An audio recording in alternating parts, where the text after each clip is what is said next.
آج جو طالب العلم ایک عالم کے پاس آ کر پڑھے گا، آج بظاہر تو ایک طالب العلم لگے گا، پھٹے پرانے اس کے کپڑے لگیں گے، پھٹے پرانے اس کی جوتیاں لگیں گی، لیکن ایک وقت آئے گا دنیا اس کے ماتحت چل رہی ہوگی۔ آؤ میں آپ کو ایک واقعہ سناتا ہوں۔ امام اعظم ابو حنیفہ رحمہ اللہ بیٹھے، مہمان آئے ہیں، دودھ پلانا چاہیے مہمانوں کو، جاؤ فلاں دکاندار کو کہو، اس زمانے کا ہوٹل ہے، دودھ کے 5 پیالے بھیج دے۔ دودھ کے 5 پیالے لے کر ایک بچہ دودھ کی دکان پہ نوکر کی حیثیت سے ٹھہرا ہوا اس کا لڑکا آیا، آ کر اس نے پیالے مہمانوں کے سامنے رکھ دیے، کو 3 4 5 جو بھی تھے۔ امام ابو حنیفہ رحمہ اللہ کی نظر کام کر گئی، اس بچے کو دیکھا، کہا واپسی آنا۔ اس نے کہا جی۔ سامان اٹھانے آیا، کہا بیٹا کیا کرتے ہو، کیا نام ہے؟ کہا میرا نام یعقوب ہے۔ کس کے بیٹے ہو؟ کہا جی ابراہیم کا بیٹا ہوں۔ وہ ابراہیم جو کچھ دنوں پہلے فوت ہوئے تھے؟ جی وہی ابراہیم۔ اچھا آپ یتیم ہیں، یہاں ہوٹل پہ کیا کرتے ہیں؟ میں اس ہوٹل پہ نوکری کرتا ہوں، مہینے کا ہفتے کا 1 درہم ملتا ہے، اپنی اماں کو جا کر دیتا ہوں، میرا گھر بستا ہے، گھر چلتا ہے۔ کہا بیٹا اس نوکری کو چھوڑ، علوم پڑھ، قال اللہ قال الرسول پڑھ، اللہ رسول کی بات پڑھ، میں تمہیں ہفتے کا 2 درہم دوں گا کسی کام کرائے بغیر۔ امام صاحب بزنس مین آدمی ہیں، کپڑے کے کاروباری ہیں، بہت بڑا نام ہے۔ انہوں نے کہا جی ٹھیک ہے۔ انہوں نے جا کر پیالے استاد کو دیے، کہ جی السلام علیکم، ادھر آ کر پڑھنے بیٹھ گئے۔ ہفتے بعد جا کے اماں کو 2 درہم دیے۔ ماں آئی شکریہ ادا کرنے اس ہوٹل والے کا، تیرا اللہ بھلا کرے، اس دفعہ تو نے میرے بیٹے کو 2 درہم دیے۔ انہوں نے کہا جی میں نے تو نہیں دیے۔ کہا بیٹا تو 2 درہم لایا ہے۔ کہا جی مجھے اور کچھ نہیں پتا، وہ مولوی دے کول گیا بیٹھا ہے، وہ مولوی کے پاس بیٹھا ہے، میرے پاس نہیں ہے۔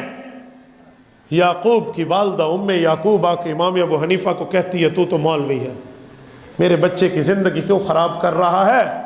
سنو ذرا، میں تمہارے ضمیر پہ دستک دے رہا ہوں، میرے بچے کی زندگی کیوں خراب کر رہے ہو؟ اس کا کل کیا ہوگا؟ اس کو کوئی کام سیکھنے دو۔ امام صاحب نے کہا اماں اسے پڑھنے دے۔ کہا جی نہیں پڑھانا، میں نے 1 درہم لینا ہے، میں نے 2 نہیں لینے۔ اٹھا کر ہوٹل پہ پھر ڈالا۔ اگلے دن امام صاحب کے پاس پھر مہمان آئے، بچہ پھر دینے آیا۔ امام صاحب نے بچے کو کہا بیٹا 5 درہم 1 ہفتے کے، آ جاؤ۔ امام صاحب اس میں نظر دیکھ چکے تھے کہ بندہ بہت بڑی چیز بنے گا، اللہ نے اس کو سلیقہ دیا ہے۔ بچہ پھر بیٹھ گیا۔ ہفتے بعد پھر 5 درہم، ماں پھر آئی۔ اس نے کہا کیوں میرے بچے کا مستقبل تاریک کرتے ہو؟ حضرت امام ابو یوسف نے کہا اماں تمہیں لے قابل احترام ہے، سنت رسول میرے چہرے پہ ہے، اسے بیٹھنے دیں، اس کی لاج رکھ لے، ایک وقت آئے گا اللہ رب العزت اسے رتبہ دے گا۔ اس نے کہا کھائے گا کہاں سے مولوی بنا؟ کہا یہ وہ خوراک کھائے گا دنیا کے بادشاہ شاید کم کھائیں وہ خوراکیں، اسے بٹھا دو۔ عورت ذات تھی، خاموش ہو گئی۔ بچے نے بھی کہا اماں مجھے بیٹھنے دیں، میں پڑھتا ہوں، میں اللہ رسول کی بات پڑھوں گا۔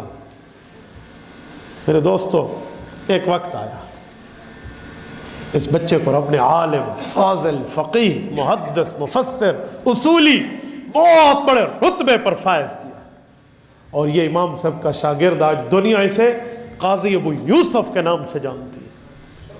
یہ قاضی ابو یوسف کا اصل نام یعقوب ابن ابراہیم القاضی ہے۔ یہ اس طرح امام ابو حنیفہ نے وصول کیا، اور یہ وہ بندہ ہے جو امام شافعی رحمہ اللہ کا دادا استاذ ہے۔ امام شافعی کے استاذ امام محمد بن حسن شیبانی رحمہ اللہ، اور امام محمد نے کچھ حصہ اسباق کا امام قاضی ابو یوسف سے پڑھا، اور قاضی ابو یوسف صحابہ کے فتاوی کا حافظ، صحابہ کے آثار کا حافظ، عربی زبان اس کی نو کے زبان پر، اور صحابہ کرام کے علوم، پیغمبر کے احادیث، اللہ کی آیات نو کے زبان پہ ازبر تھی، اور دنیا میں اس جیسا مولوی تلاش کرنے سے نہیں ملتا تھا۔ میرے دوستو امام یعقوب ابن ابراہیم القاضی، قاضی ابو یوسف وہ شخص ہیں جنہوں نے محنت سے پڑھا، حتیٰ کہ ان کا جو یوسف بیٹا ہے جس کی وجہ سے ابو یوسف کنیہ ہے ان کی، امام یعقوب ابن ابراہیم کا یہ بیٹا فوت ہو گیا تھا، اور یہ امام حنیفہ کے پاس بیٹھ کے مسئلے لکھ رہے تھے۔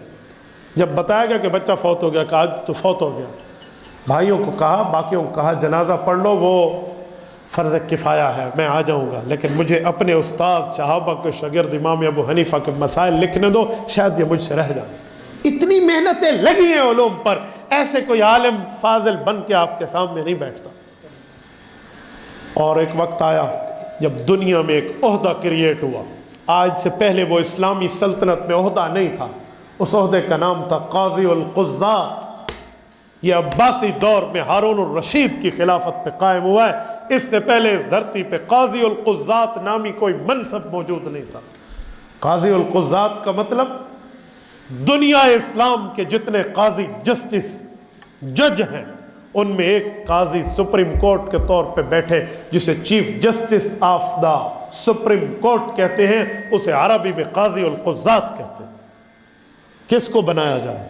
اور سلطنت کتنی بڑی تھی، عباسی سلطنت، یہ چیچنیا جسے شیشان کہتے ہیں عربی میں، چیچنیا کے فلک بوس پہاڑیوں سے لے کر کوہ کاف کے برف سے ڈھکے ہوئے چوٹیوں سے لے کر وہ انطاکیہ کے آخری کناروں تک، بغداد کے آخری کونوں تک، مراکش کے آخری ساحلوں تک حکومت تھی۔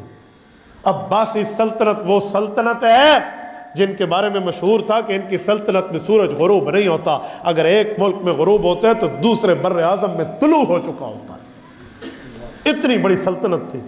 ان کا ایک امیر ٹھہرا تھا اور اوپر سے یوں بادل تیزی تیزی سے جا رہے تھے، تو اس نے کہا بادلو جاؤ، جتنا جاتے ہو تو جس جگہ برسو گے وہاں کے پیداوار کا خراج عباسی سلطنت کی بیت المال میں آئے گا۔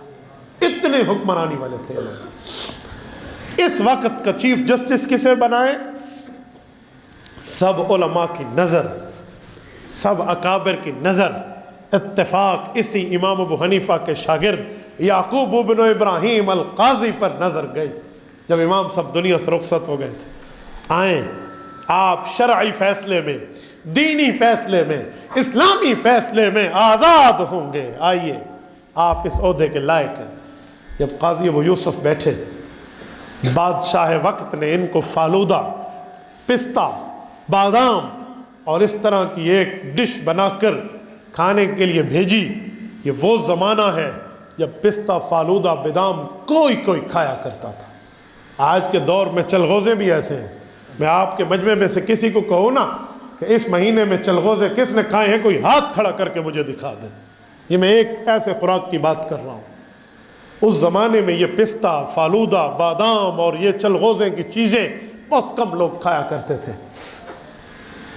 ان کے پاس یہ بن کے آیا تو امام قاضی ابو یوسف نے کھانے میں تھوڑی ہچکچاہٹ فرمائی تو بادشاہ نے کہا کھاؤ، یہ آپ کے لیے ڈیلی ہم نے لگا دیا ہے، روزانہ ملے گا آپ کو، ہمیں یہ کبھی کبھی ملتا ہے۔